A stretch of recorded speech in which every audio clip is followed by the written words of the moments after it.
Greetings, everyone. It's been a while since I made a video, but I decided to put one out today. In today's video, I want to talk about something that I've noticed. And it's basically, the topic here that I'm using is called tribalism tribalism in America and the global elites. Tribalism in America and the global elites. This header may not be perfect, but I think it's a nice icebreaker for what I'm trying to talk about. Essentially, it sounds like, with all these open borders and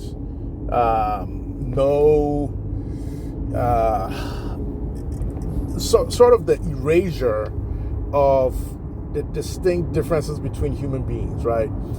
It looks like the global elites are trying to import a ton of so-called immigrants into Western countries to form some sort of a melting pot. But the melting pot really does not work. America claims to be a melting pot of humanity. Yes, maybe not. In some ways, yes, right? So there's American culture, which is, stuff like Thanksgiving and all the 10 or 11 holidays, right? Those are American cultural things, eating McDonald's, fries, stuff like that. There are things that are just American culture. And then you have, those are the things that Americans can bond on. And then you have sports, right? So sports is also American culture. But outside of that, it's not much. The people still stay within their own groups. Blacks still predominantly stay with blacks. Whites, not so much. I guess percentage-wise, they also, whites also stay with whites or be around whites. They have their own personal inherent cultures. Black people have their own cultures. White people have their cultures. Asian and all the subgroups within the Asian group. Hispanics, all the subgroups within the Hispanic group. Every group has their own little subculture or culture. And then you have the American culture, right? In addition to that, you also have religion, right? So white people have their religion. I guess black people, some black folks also have their own religious practices. And then some people share, right? Some people share cultures and religions and what have you. But essentially what I'm trying to say is, even amongst white people in America, all white people, just take white people as a group, you would think that they themselves are also a melting pot, because you have Irish, German, French, Norwegian, Italian. All these white groups are also in a melting pot of their own. You would think they would all be the same, but they're not. Outside of, they might be, sharing religion, sports, culture, communication patterns, social behavior cultures, and then now you have political cultures, right? So the melting pot of white people in America have divisions along political lines. So you have Democrats, Republicans, Libertarians, whatever. And those differences now are beginning to be more serious than even racial cultures, racial divisions, or religious divisions. Here you had someone try to kill the ex-president Donald Trump. A white person tried to kill a white person who was an ex-president based on politics. So politics is even worse right now than tribal, right, divisions, racial divisions or differences, and religious differences.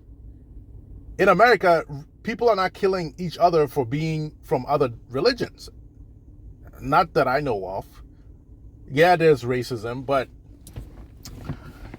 people are not targeting people for being different race, like all the time. It happens. It happens a lot. Well, not a lot, but it does happen periodically. Every now and then, every 3-4 years, every 2 years, we have one. So it looks like the politics is becoming more deadly than any other division or difference. So to me, what the global elites are trying to do in terms of like open borders and trying to like mix all humanity together, it's really not going to work, because even when all the groups, let's say in the year, 10,045, all humanity has blended together. There's no trace of white. There's no trace of black. There's no trace of Asian. There's no trace of Hispanic. Still, human beings are going to figure out a way to separate themselves by ideology. There's going to be new political parties, new political ideologies. So what's the point of even trying to blend these people together? Because it just never works. Human beings somehow will self-segregate. You know what I mean? And they have plenty to segregate over. They can start doing height. They can start doing weight. They can start doing religion. They can start doing hair color. They can start doing music taste in music. They can start segregating themselves over food, vegetarian versus not meat eaters. All right, so this whole idea these global elites are trying to do is to like erase borders and try to blend humanities into just this soup. It'll never be possible, right? Even in countries that are all black, you go over there, you find out that there's some different tribes, different ethnic groups.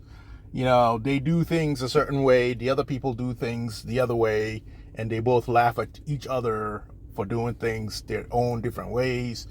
And they're all black. To you as an American, you're looking at them like these people are together, they're the same, but they're not. People will always find a way to self-segregate. I think it's part of the human condition to be tribalistic, right? Tribalistic. Heck, some people will even segregate and say, look, we like waking up early. These people like waking up late. So we're different. We're the late risers, and those are the early risers.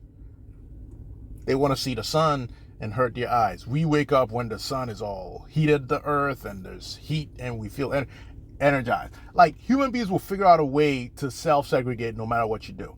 So the global elites are making a huge mistake doing this, but I think their profit comes from the process, right? So it's really not the end goal. It's the process, the confusion, the moving huge populations, the creating of misery, the crime, the upheavals.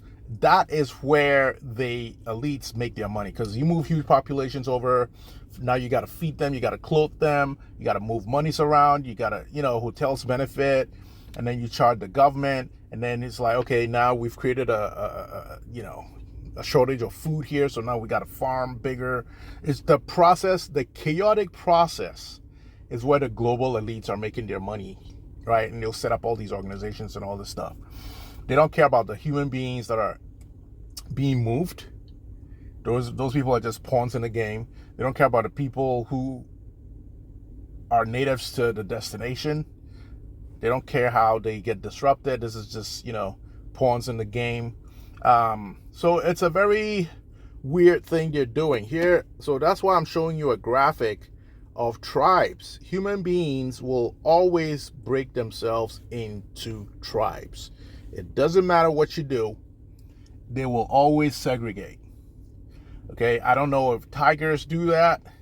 I mean, there are different types of tigers. There are Amur tigers, there are Bengal tigers, there are Siberian tigers, the largest groups. And I hear sometimes they don't overlap, sometimes they overlap, sometimes the breeding doesn't work because of differences or inbreeding, who knows, whatever.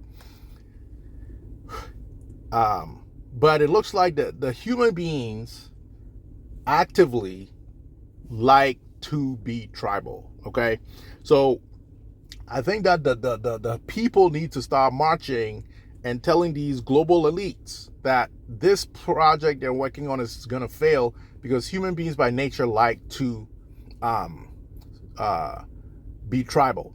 And one other thought is that I think the global elites make their money by fighting nature.